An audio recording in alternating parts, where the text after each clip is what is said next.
Big week 8, and I'm joined by two big co-pilots from We Are Penn State, Christian Hackenberg, and the pride of College Station in Norman, Oklahoma, going through a little bit this year. Trevor Knight, fellas, how we doing?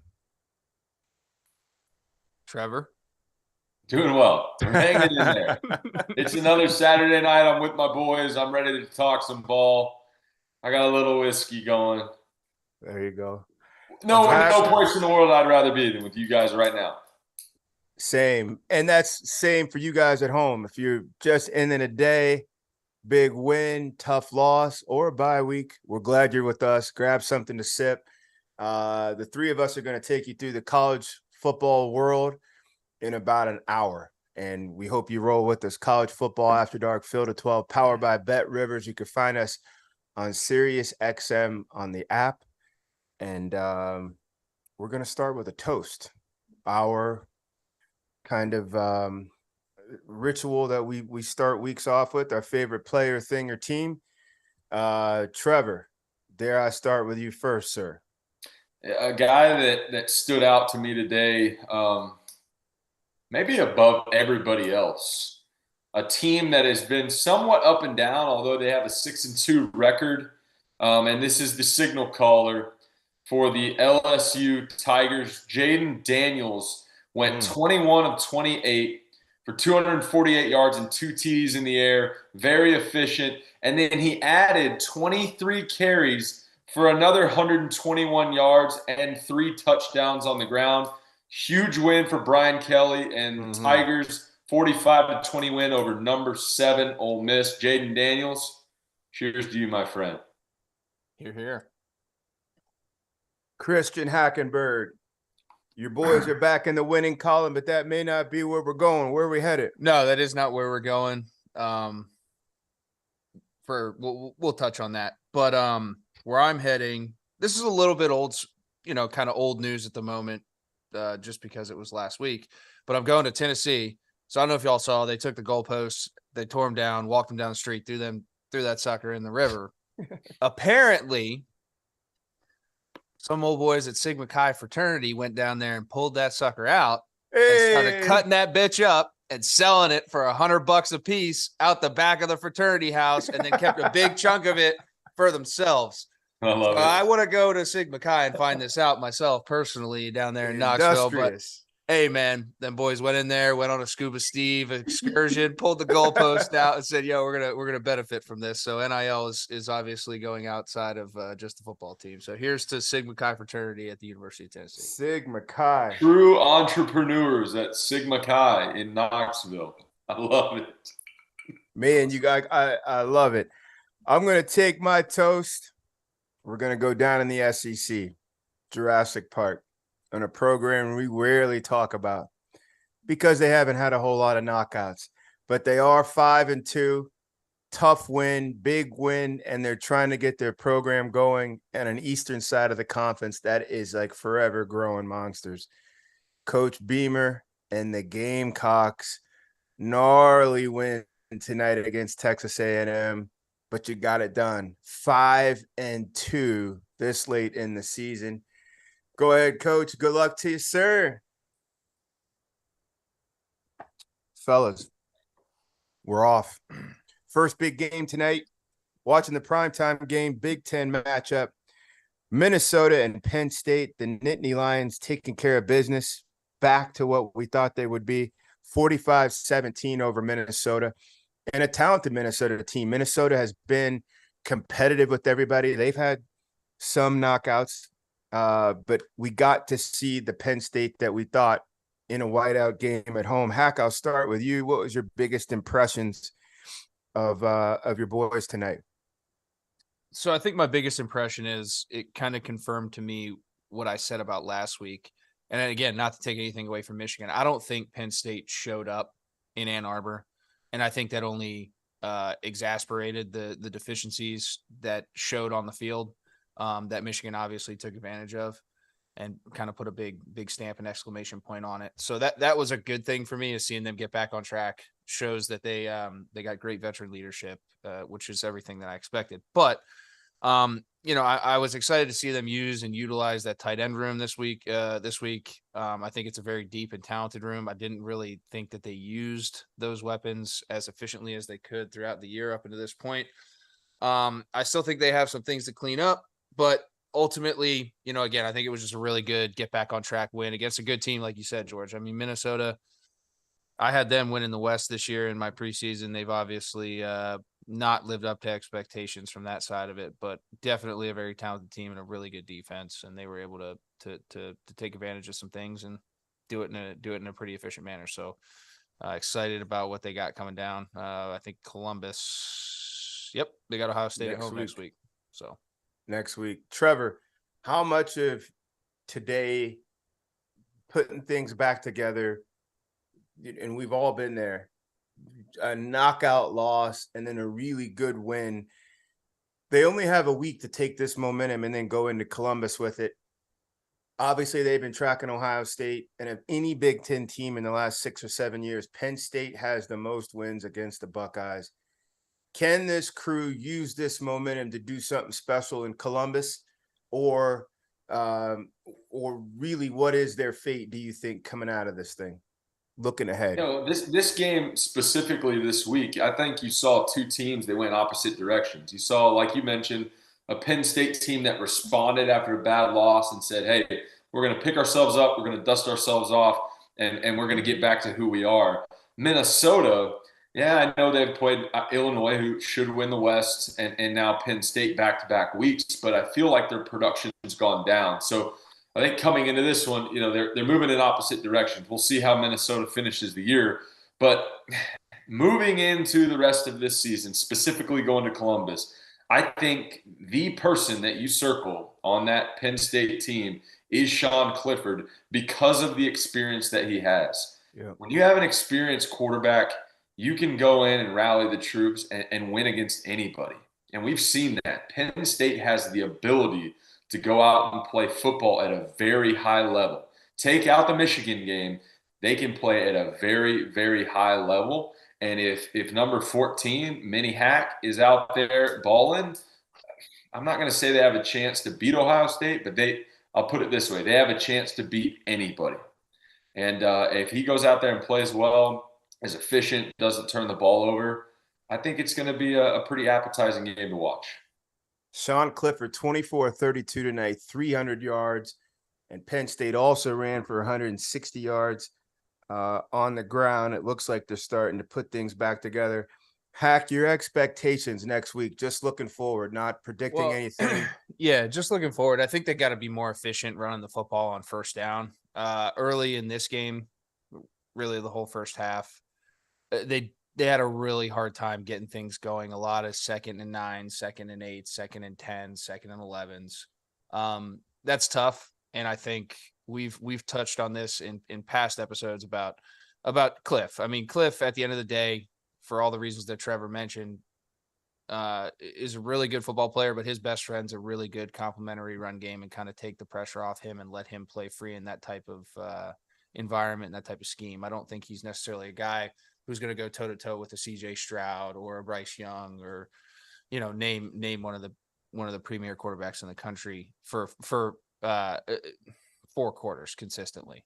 But that's what I think. I think they need to get the run game going. I think they need to include those tight ends again. I think there's some mismatch opportunities inside with Ohio State that they could take advantage of schematically.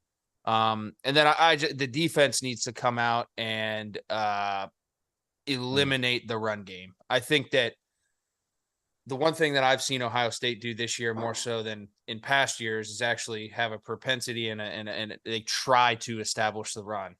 Whether it works or not, today they kind of struggled against a really good Iowa defense, but throughout this year, they haven't had a problem establishing the run game. I think that's benefited CJ and the rest of the offense from a passing game standpoint. So they need to come in and shut down the run. And I think Penn State can actually match up in the secondary with Ohio State fairly well. Joey Porter Jr., Johnny Dixon, Jair Brown, and Keaton Ellis, very veteran group. And I texted the group during the middle when Joey Porter had that breakup in the second quarter there. Like, the dude's an alien, man. He super long arms can pretty much, like, if Jackson Smith and Jig was playing, I expect that matchup to be a fun one to watch. Yeah. Styles make fights. By the way, our producer Trevor Valise just notified me this fight is not in Columbus. It's in State College. And I hope it's a prime time one at that. Can I ask Hack a question? Speaking of State College, they had the whiteout tonight, and it is, even on TV, it's daunting. I mean, it really is. Give our fans, because I've never been to State College. It's a place that I certainly want to go visit, but you got everybody wearing white, rocking and rolling in that stadium. It's got to be a neat atmosphere and a tough place to play, right? Yeah, I mean, I don't know. I've only been the home team there. But so you got to ask a couple other guys. But yeah, I mean, to me, if you're a college football fan and you're talking premier venues and you want to go see something, like, you got to go see it for yourself. You can't really put it in words, but it should definitely be on your list, and be very surprised if it wasn't. Even as a just Notre Dame fan, hell, go in there. I don't care. Anybody, you need to go experience it. It's pretty cool. So I'll say this, on the sideline, I think I've been to like 4 or 5 whiteouts. When they're rolling, and usually, look, obviously it's when the defense is going on a 3rd down, you could have a person standing next to you, elbow length away. You'd have to yell to them for them to even hear you, and they're still not going to understand you. The noise is deafening. We were going back and forth on the chat. I think the only place that rivals Penn State on a whiteout night is all those Cajuns and a night game in LSU. It's vicious. Penn State, I was going to ask one more question based off of State College and Ohio State coming to town. If it was a night game, it's a big noon. Trevor it's a big noon game. If it was a night game, I think it's different. I think Ohio State, even though they're the road team benefits that it's a big noon game as opposed to a night game, right? That's 100%. Too bad. I wish they'd move that. You would think that they would, George, but why would you not? We don't get paid the big bucks. We don't. But we certainly looking for a suggestion box, Big Ten. If you're looking, we're looking for a suggestion box. Penn State wraps it up tonight, 45-17. Gophers fall to 4-3. Penn State now moves on to 6-1. The other big matchup, we had a couple of them. We had 3 more games this Saturday facing ranked on ranked battles. We'll go down to Jurassic Park. The Tide welcomed in Mississippi State, trying to come off that tough loss last week to a red-hot Tennessee team. Alabama, no problem, no drama. Bryce Young was back to his Heisman look. And the Tide, really, it was buttoned up. You could tell what type of week of practice they had just by watching them finish plays, special teams, penalties way down. You could really tell what type of week it was. Fellas, when you look at that, and again, I thought this game could be interesting because I went back and I watched that Tennessee tape, and Tennessee and Josh Heupel took their skill players all the way to the edge of the field, putting a tremendous strain on the safeties. Sometimes they devote safety, sometimes they wouldn't, leaving these corners on islands, and they just attack them. Well, Mississippi State does a lot of that too with Mike Leach. The problem was today they couldn't protect like Tennessee was able to protect. And then their quarterback, what's our guy's name? Mississippi State? Rogers. Will Rogers. Yeah, he just could not stand in there, put his foot in the ground, and then take a shot while delivering a shot, like Hendon Hooker. So the Tide go 30-6 over Mississippi State. Trevor, we'll go with you first.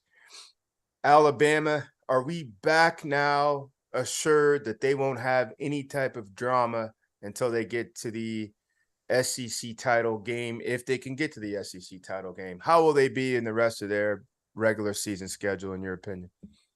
Yeah, I think that Bryce Young is, like we've talked about all year, the glue that holds that team together. I mean, I think they had 28 yards of rushing. Jahmyr Gibbs had 37, and he was the lead rusher, which that concerns me, that they're not having a little bit more balance on the offensive side of the ball. Now, you've got the Giant Slayer, you've got we talk about him a ton, right? You put Bryce Young out there, he's going to do what he's going to do, and you can expect that week in and week out. But if you don't have balance on the offensive side, and some things go, kind of on the other side of that line, it could get interesting. And we've seen that happen multiple times this year. Texas A&M, and then obviously the loss at Tennessee, which was a shootout. But Texas and Texas A&M, they should blow those teams out. Those are not good football teams. Texas A&M's under 500 now. Texas loses again today. Those should have been blowouts. So I like what I saw today out of Alabama. I thought their defense was much improved. You talked about the lower number of penalties. They played cleaner football. But in order to really skate through the rest of this schedule, I think they have to be more balanced on the offensive side. And I think Jahmyr Gibbs is a guy that can do that. We just haven't seen it be consistent week in and week out quite yet. Alabama hacked today only 3 penalties. They dropped it down from 17 last week.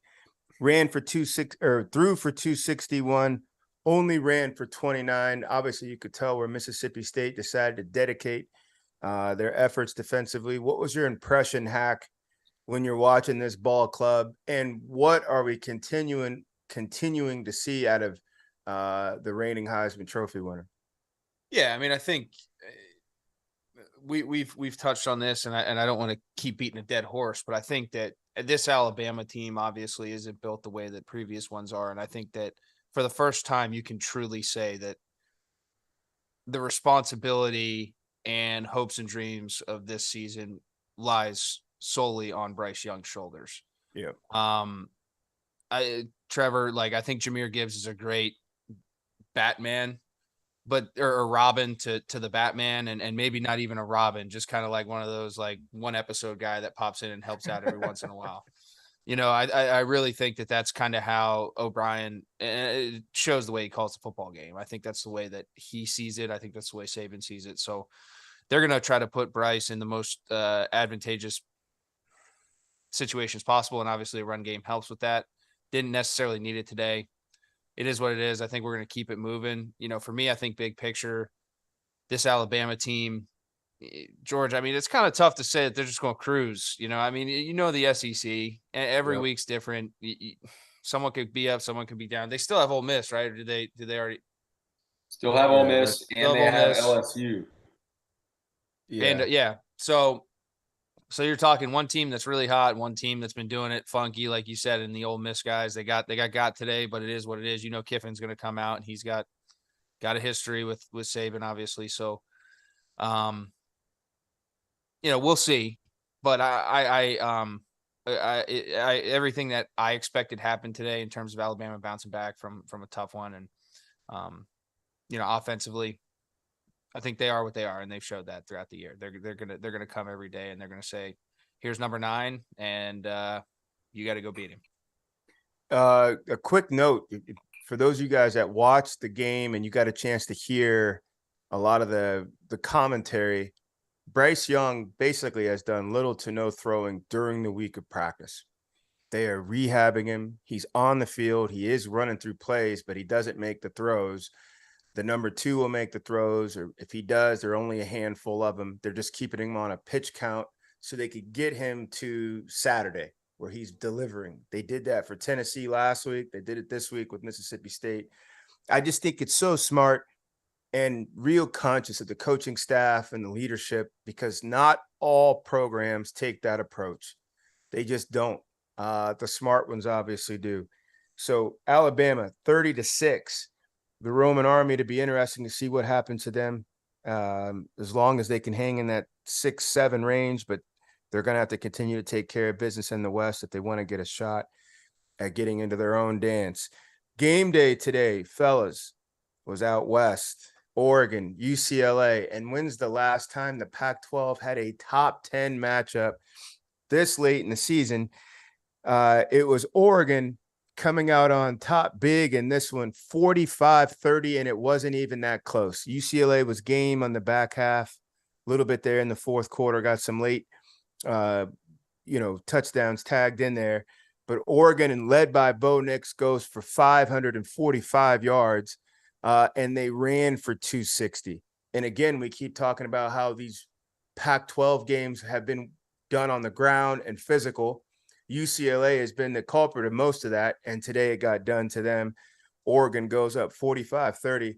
Hack, your impression of Dan Lanning's job since getting dismantled week 1 to battle all the way back. Now they're back to where they started. They started the season at 10. They're back to 10, 6-1, knocking out a talented, tough UCLA team. Yeah, I think it's really impressive. I mean, they held that UCLA team to 13 points in the first half to their 31. That offense has been hot. I expected that from Dan. I thought he was going to settle everything down, keep it going. And what's funny is I think you've seen since that game kind of a Georgia team that like started here and then kind of was like this, and now have just been kind of flatlining. And then, an Oregon team that I don't even know if the Sellers really where they started after that ass whooping, but they've started building in the complete opposite direction to me from the Georgia team. So from my perspective, really impressed with Dan. Think they've positioned themselves well in the Pac-12 to make some noise. And I don't really know why anyone's saying that the Pac-12 is dead. I think that if Oregon wins everything outright, when you get you got your teeth kicked in by Georgia week 1, but from that point on, you're kind of unblemished, right? And it's an SEC team. I think you can kind of nod your head at that, right? What do you think, Trev? Yeah, well, here I'm going to ask another question. I think you're right. I think there is a chance for an Oregon team that runs the table and wins the Pac-12 title. But you can also ask this question. If USC runs the table and wins the Pac-12 title, and their only loss is a shootout 1-point loss to a good Utah team, do they have a shot to get in? And I think it's still dependent on what the committee says and how many they're going to let in from the two big-time conferences. Yeah, to me, it's also dependent on if Clemson continues to handle business in the ACC, right? There's no doubt. There's no doubt, which I think we'll get to that here in a minute. It's a little shaky over there, in my opinion. Maybe everybody else, maybe not. Win's a win. I don't know. I think if you were to say, hey, does the Pac-12 have a shot? My stupid answer would probably be no, right? Because I don't think they do. But when you really drill down into the details and you start thinking about this, okay, Oregon goes out there and gets absolutely destroyed week 1 against Georgia, right? Defending national champions, new quarterback, a lot of questions, but you have to give two people, well, a lot of people, but two people specifically a ton of credit. And that's Dan Lanning, which you guys just talked about, and Bo Nix, a guy that transfers from a school in the Southeast, completely different culture up there in Oregon, gets his teeth kicked in. It's like, oh no, I made a huge mistake. But whether it's Dan Lanning speaking to him as an individual competitor, or just the culture that Dan Lanning has developed there, they said, hey boys, we got our teeth kicked in. Let's lick our wounds. Let's turn it around. And they've played really consistent football and had some big wins since then. And Bo Nix specifically, I think, has played really efficient football. And we saw that tonight again. I think he's in a really good spot. And who knows? They keep winning like this. First game of the season, let's put it behind us. If they have, finished the year out the way that they could, I think they could be in the conversation. Bo Nix was 22 out of 28 tonight. 283 and 5 touchdowns, handling business in the rain, gets his ducks rolling. Honestly, it'd be fascinating to see what an Oregon-Georgia matchup next week would look like. That Oregon team just basically all met. Can you imagine having a team meeting, getting a couple good weeks of practice in, and then you go face the Roman army that's already been rolling, welded together, championship medal, and you make the trip down here to come see us. But Oregon didn't have to worry about that to this point. They knock out UCLA today, 45-30. Again, if you're just joining us, Field of 12 After Dark, it's Trevor Knight, Christian Hackenberg, George Whitfield, with Trevor Valise and Dagan Hughes producing. Dagan's probably watching the playoff game.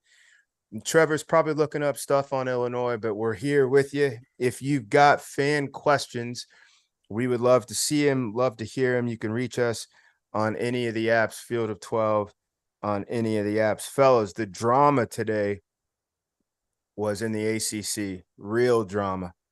Clemson hosting an undefeated Syracuse team, or undefeated Syracuse, sorry, welcomed in an undefeated Clemson team. This had all the makings of a trap game. Clemson comes down with Dino Babers. These guys get up for these games. They beat Lamar Jackson years back. They go after Deshaun Watson and Trevor Lawrence like they never flinch. And it looked like that today. They were up by a substantial amount, 21-10. At one point, Clemson overtakes it, but fellas, not without drama. They make a quarterback change in a healthy scenario, performance-based quarterback change. Freshman Cade Klubnik goes in to replace DJ Uiagalelei, and they survive it. Dabo has his Saban national championship moment. Clemson, 27-21. Trevor Knight, do you have faith in these Tigers still? I have faith in them, and here's why. They have a big fat 0 in the loss column. And that's something to hang your hat on. That being said, outside of their record, I am very nervous about that Clemson team. Now, this was their Super Bowl. They don't have anybody else on the schedule that's ranked at this point. Trev, let's also throw this in there too, brother. They have a 0, but they also have historical data and a little bit of a track record that people have. Because I think you can make the argument that a Clemson team with Wake Forest, let's say Wake Forest ran the table in the ACC right now. Would we even be talking about Wake Forest possibly being a college football playoff team? That's a good point. The problem here is, and I'm navigating this towards the playoff, right? Because that's obviously the end goal. How do you not put them in if they've got that big fat 0, right? That being said, this was their Super Bowl, and their guy, their quarterback, Dabo Swinney even said it after the game. Hey, great job, Cade, coming in, but DJ's our guy, DJ's our guy, DJ's our guy. Well, your guy in your biggest game, which hindsight across the rest of the country, Syracuse isn't competing with a lot of the big dogs, but that's your big game, and your starting quarterback can't even come out and show up for that. That worries me big time. Well, let me tighten a couple things up. But he did show up against. Go ahead. Yeah, go ahead, George. Go ahead, Hack. Go ahead. I was gonna say, but he did show up against the Wake Forest team. He did he showed up this year. I listen, Trev. I'm tracking with you, bro. Like, I'm not coming at you, but I think to say that the biggest game of the year, like, I don't think they were necessarily circling Syracuse to start the season. They weren't, but is that not their biggest games? From now until the rest of the year, right? Yes, at Notre Dame. Yeah. You mean finish Louisville? They don't have a team with a winning record until South Carolina. Yes. Yeah, not their that's not who they circled preseason, but that was their Super Bowl with the remainder of the year, right? Gotcha. They don't have They should go unblemished if they play. I misunderstood you. Yeah. I got you. Yep. So, fellas, just to go back, Trevor keeps reiterating that 0 outside of the SEC and the Big Ten. This is the lone remaining undefeated team in college football. The Clemson Tigers, who are now 8-0. They have Notre Dame, Louisville, Miami, none of them with winning records. And then they'll host South Carolina, which should be a good game. Could be, one that they really have to bow up for. But fellas, they made a quarterback change, and we've been talking about this last year. Then we all just trust that anybody who's been challenged will do the work in the offseason and come back. So he's had some good outings. I'll give you that, Hack. He's had some good outings. But if you go back and look at their wins, 35-12 over Furman. Louisiana Tech, 48-20. These are not your typical Clemson outings. They beat Florida State by 6 last week. They beat Syracuse by 6 this week. They are touchable. You can put hands on Clemson.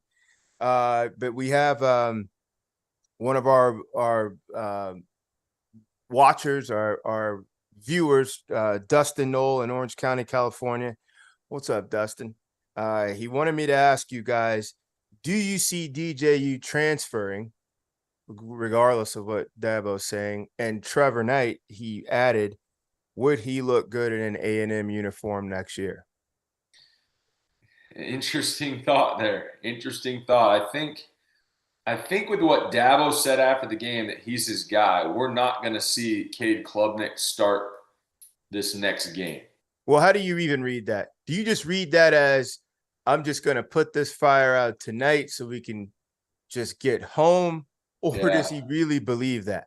Well, that's a great point, George. I think that could be a marketing plea because Dabo's a smart guy. He knows all his guys are going to be on Twitter. DJ, hey, I had a tough night. I'm going to go see what everybody's saying good and bad and all the, everybody does that to some extent. And for his head coach to come out and say that at the end of the game, that video is going to be plastered everywhere. That's his head coach showing confidence in him so that, hey, Cade comes out here in practice and he's not the guy and we need DJ. I still got confidence in him. Or maybe that's hey, I need to keep this guy around for depth. And this is me starting to say, hey, look, we're going to start Cade this week, but we need you. So he doesn't pull the trigger and bounce elsewhere. I don't know. I don't know what the motive was behind it. But to answer your question, George, at this point, I think the verdict is still out. If Cade Klubnik comes in and lights it up and DJ sees the writing on the wall, I think we very well could see him play elsewhere because he is a good player. And Hack, to your point, he's played good football a lot of times this year. And A&M, probably the best place in the country to put your name in the hat to go and play quarterback right now with the lack of consistency down in College Station right now. Hack, how you see it? Yeah, I mean, I kind of see it similar. I don't necessarily know if it's I think Dabo is I don't think he's gonna be he's not gonna try to hide his true feelings of the situation, if that makes sense. I think he's a pretty straight shooter, and I think he's proven that over his career up into this point. So I really do think what he said he meant. To your point though, Trev, I mean, if Cade does come in and play well, it could be a completely different situation. What I think is after this week, George, if you remember last year, remember when we were talking about how he had this almost beta personality after he got not yanked, almost. and we were just I mean, he did. It was crazy. I think this week and how he responds is going to be a big tell of his maturity.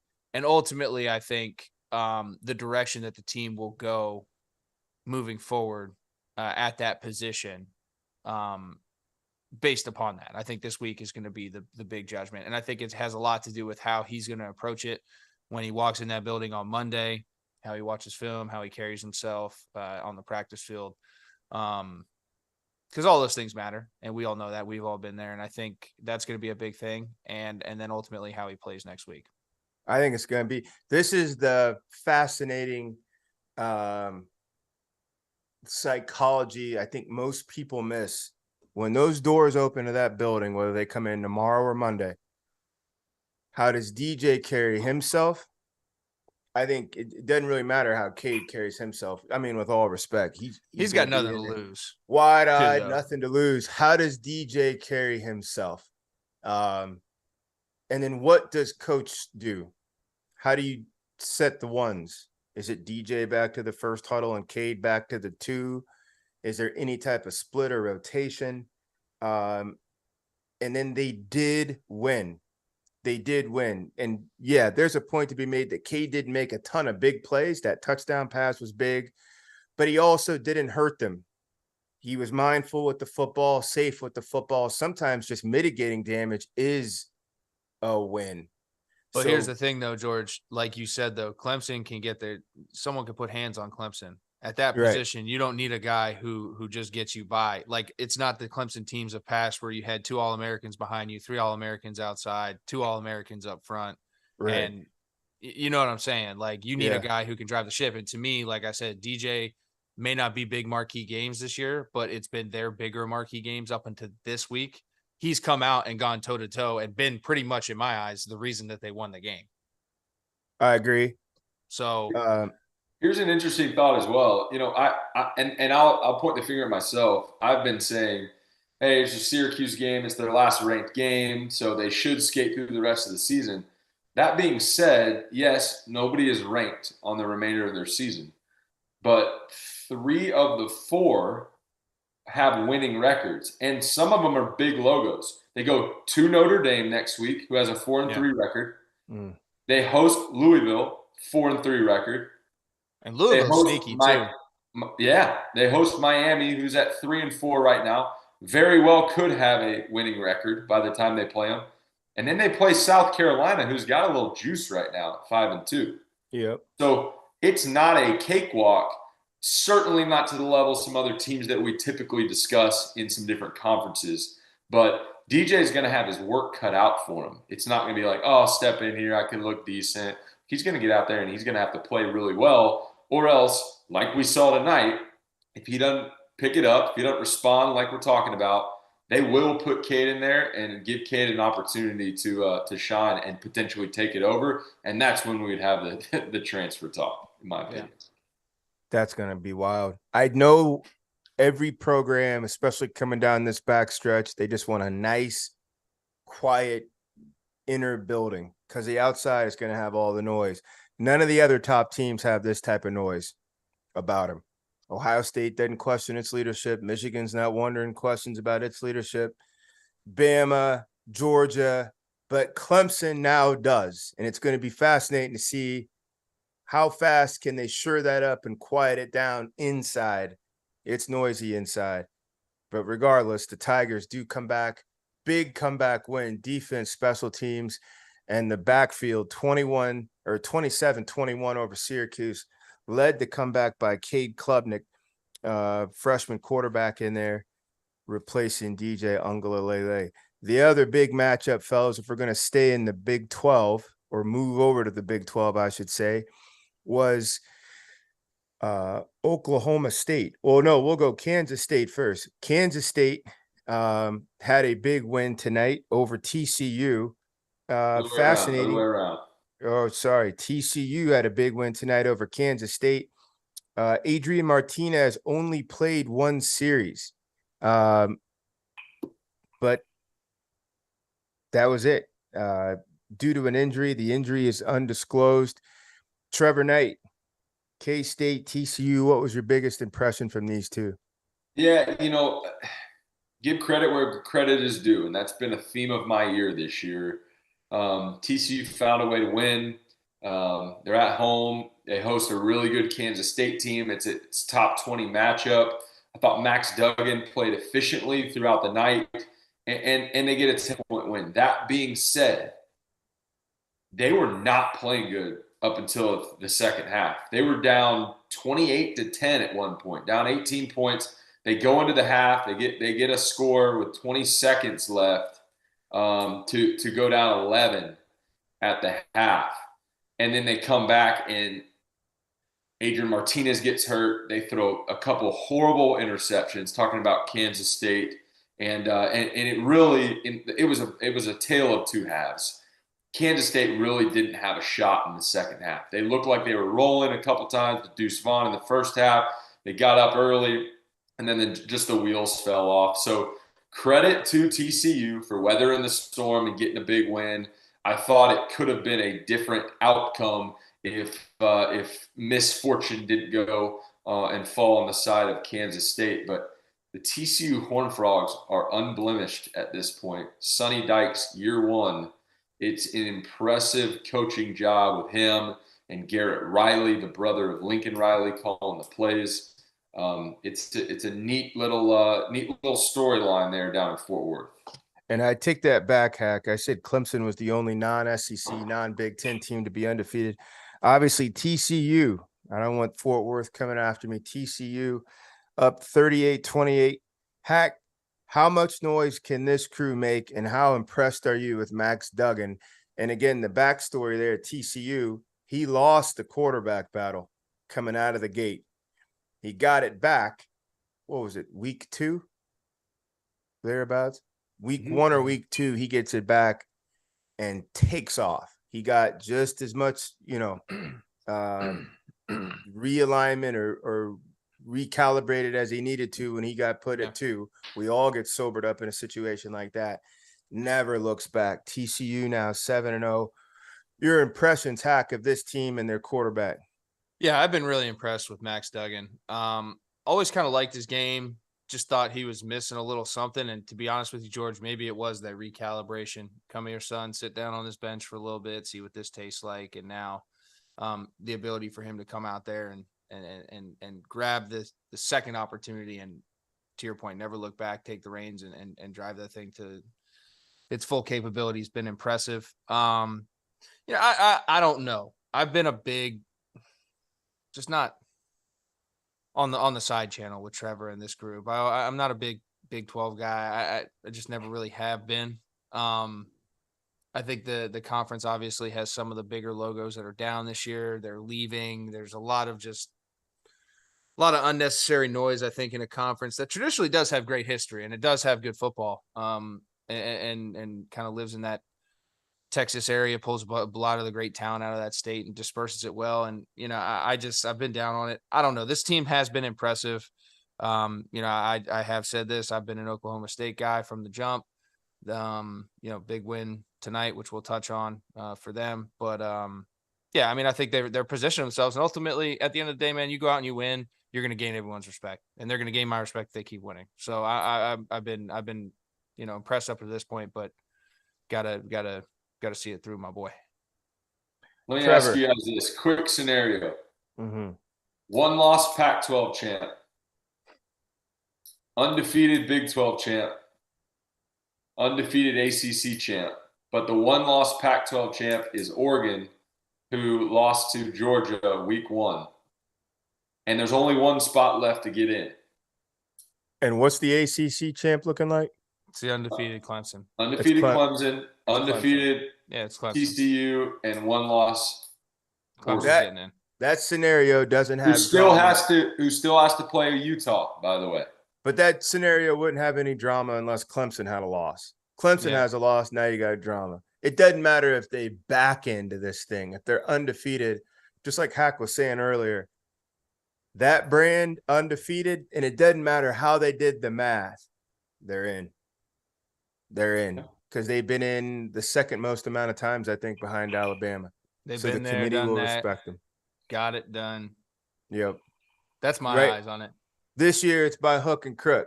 It used to be torch the place. Now they're in here trying to pick locks and, crack open little registers. But they used to be knocking out whole casino banks. It's just a different way of getting it done. But a one-loss Clemson and a one-loss Pac-12 team, Oregon, that lost to Georgia, and this TCU team, now that'd be some drama. Hack, how would you say that? That 3-horse race and only TCU's the undefeated one. Well, I agree with you. I think you automatically wipe Clemson off the board just because of the depth of the ACC. So it's really between TCU and Oregon. To me, I think it's how dominantly Oregon finishes the season, right? I mean, if they come out and keep doing what they've been doing, playing really efficient ball, winning by 2-3 scores, I'd probably lean towards Oregon, personally.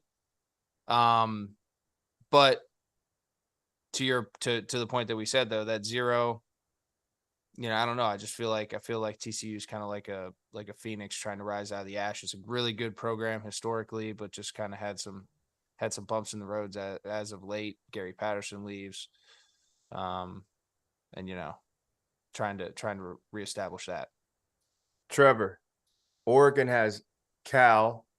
They go at Cal, at Colorado. Whatever. Host Washington. At Utah. Host Oregon State. That's their last 5 ball games for Oregon. And now look, you never know. Pac-12 coming down the backstretch. Washington's formidable. Utah's still a biker gang, currently ranked 15th. And Oregon State was out here throwing knuckleballs all through September. They were undefeated in the month of September. But you make a point. Their only loss was to number 1 Georgia. As soon as the season opened up, They opened the saloon doors, got knocked right out, and now they've come back and bounced back nicely. You make a point now, and I just want you just to walk through it. We have a loss, but it's to the White Walkers. These guys are undefeated. Basically, what Hack was saying is marginally the worst of the the Power Five conferences. But that guy's undefeated, but his neighborhood's nowhere near as vicious as mine. How would you weigh it out if you're the committee? It's tough, man. It's tough. I'll say this, and this is my scapegoat. I think we have enough. We talked about Clemson, and they still have a couple of games that they could lose on their schedule. TCU surely does. You know, they're riding the Cinderella year. And then Oregon, to me, if they keep playing with the consistency that they have been, obviously it's the Utah game. They get through Utah, and let me just correct myself here or ask a question. They're not doing a Pac-12 title game this year. Is that correct?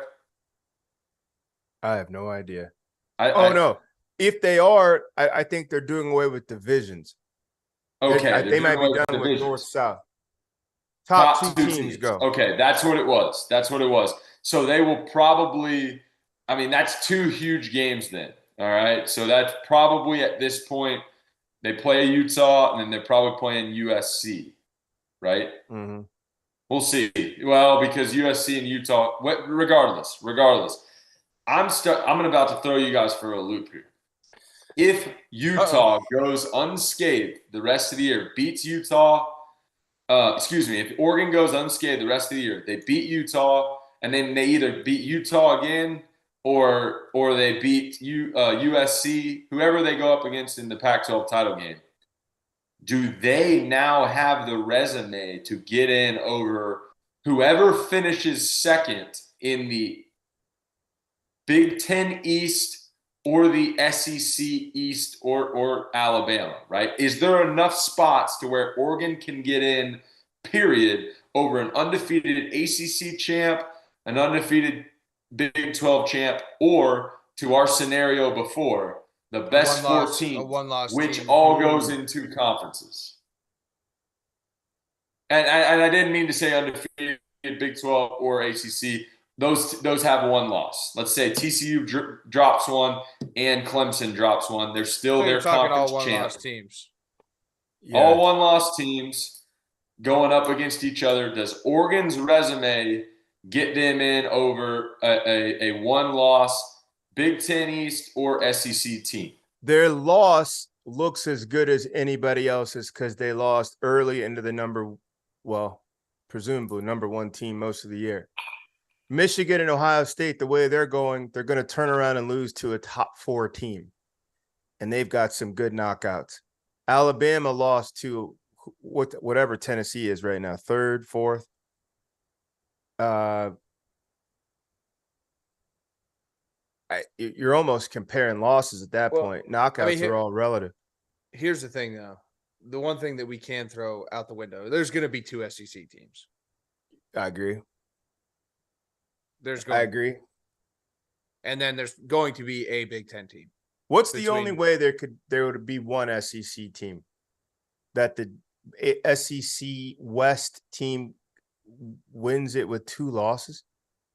Like if Alabama should fall one more time, only Alabama would get the second option to go in. So or Georgia. To me, what would have to happen is Tennessee would have to beat Georgia. Tennessee would then have to beat Alabama again in the SEC championship game, hand Alabama 2 losses.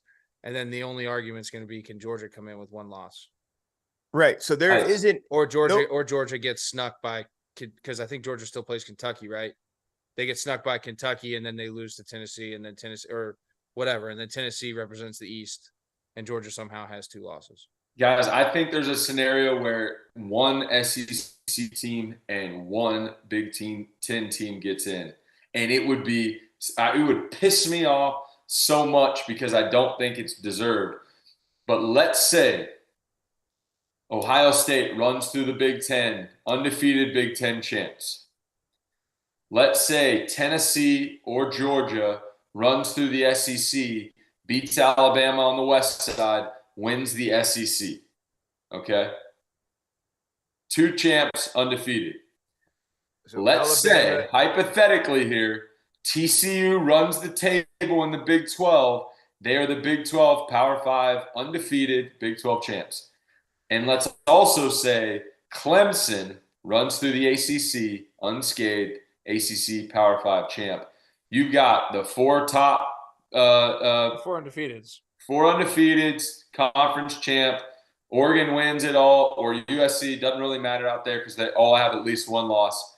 You're now putting in TCU and Clemson, which we've already talked about, who we think is down this year, over either Georgia or Tennessee, Georgia. whoever loses that game, and then Michigan, Ohio State, whoever loses that game. That would piss me off, but it would have to happen, right? Can you make that argument, George? I mean, I see it the way you see it, Trevor. I mean, I think it'd be damn hard to come out there on national television and say an undefeated team that won their conference is not coming to the college football. Oh, they'd be squealing. Oh man, but it goes, they always turn and make the argument one of two things. What do your eyes tell you, or what's their resumes say? And that's what they always turn around and tell you. George, do you know what the room is split in the college football playoff committee? Like, where's that line? Is it 40-60 or 60-40 eyes to resume or do you know? Do you have an idea? No, that'd be a good question. I wonder if we can get somebody find that out. Yeah, to say it. That'd be interesting. Just let's go right off of what Trevor laid out. You're basically saying if the Big 12 front runner and the ACC front runner handle business and run their table, Clemson and TCU both show up undefeated. You'd have the loser of Michigan and Ohio State with a loss, and then potentially playing in the Rose Bowl. You're going to have two SEC teams with a loss, and all those losses were to another top 5 team. Can you really say? Let's just hypothetically say that you want to say Georgia, they don't have a Tennessee. Loss. You want to say Georgia or Tennessee is the SEC champ in this scenario? Say Georgia or Tennessee. Well, try the or. I mean, one of them's going to be. All right, so just let's pick Georgia. Let's say Georgia runs the table and Ohio State runs the table. What we've always, and I get in the argument a lot because a lot of times we're talking about Oklahoma in the Big 12, and so I kind of stick behind them. But now it's TCU, so I don't really care. I'm gonna just go back to what we always talk about.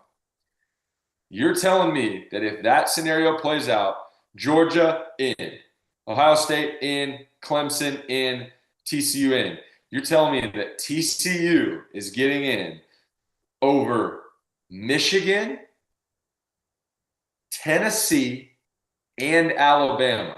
And our argument's always been, can they go and beat any of those teams? And I'm telling you right now, TCU goes to Columbus, they're getting run out of the stadium.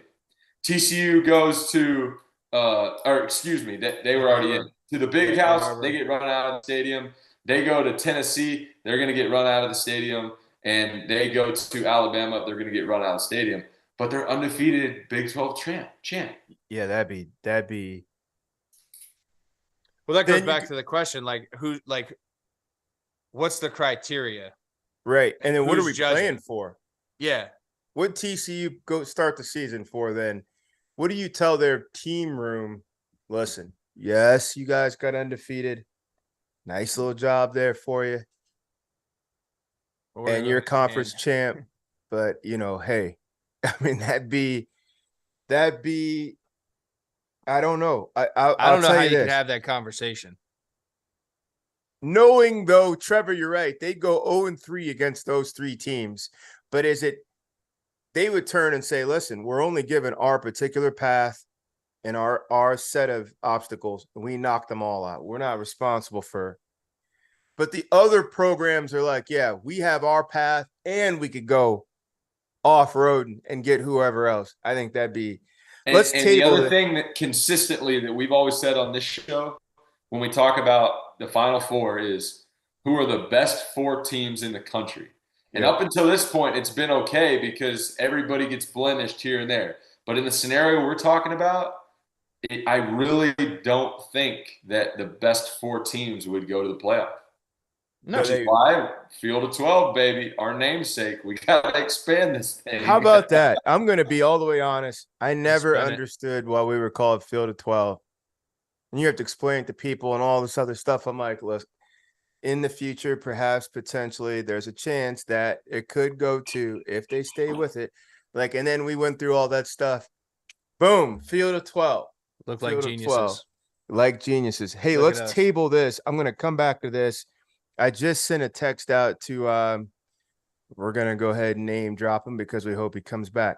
Andy Staples, Hack. I just sent that question to Andy Staples at Sports Illustrated. How does the committee lean? Best 4 teams at the eyeball test or best 4 resumes? Let's touch base real quick, fellas. 2 big games, 2 other big games with the heavyweights in them.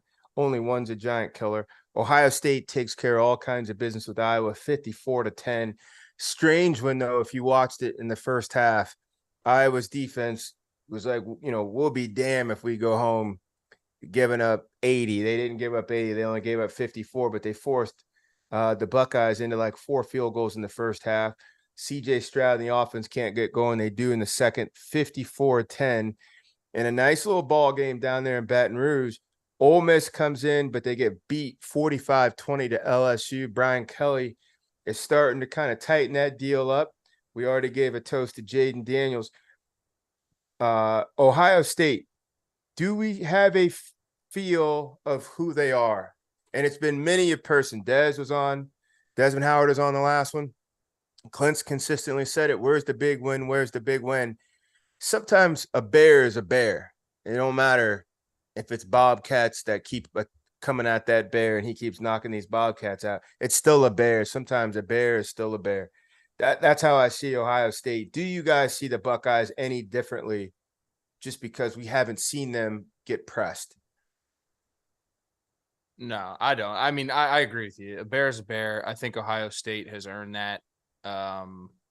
Again, historically speaking, they've consistently strung together a lot of success, and to think that this team couldn't go travel, like the same argument we're making for the college football playoff. Like, I think you could take Ohio State, drop them in any SEC conference, and they're a contender right now.